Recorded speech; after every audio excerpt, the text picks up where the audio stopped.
त्याचं तुम्ही छत बघाल तर त्याची हाईट आहे 11.5 फूट.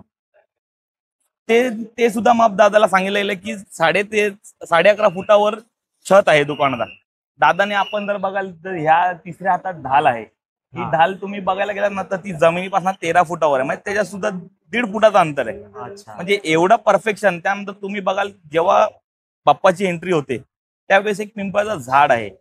ते झाड सुद्धा तुम्ही बघाल तर ते 23 फुटावर क्रॉस होते. क्रॉसिंग आहे. तिथे आपल्या मुकुटाची हाईट गेली 22 फूट.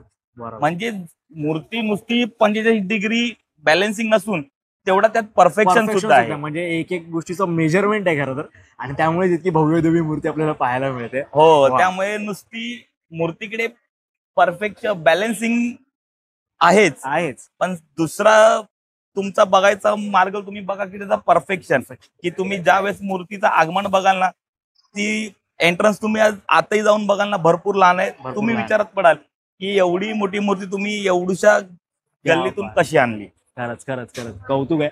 आणि खरं तर मंडळाच्या मुलांची पण मेहनत आहे त्याच्या मागे, कारण जितकी मूर्ती पुढे वाकली तितकं त्याचं वजन सुद्धा आहे, आणि तितकं ट्रॉलीला पण घ्यायला आपल्याला अवघड जातं. आणि माझ्या मध्ये पाठी आय थिंक आपण हे टाकलेले आहेत. मूर्तीचं जे वजन तुम्ही म्हणाल तर मूर्तीचं वजन 2 ते 2.5 टनच्या घरात आहे. आणि तो संपूर्ण बॅलन्स पुढच्या बाजूला आहे, मागच्या बाजूला काहीच नाही.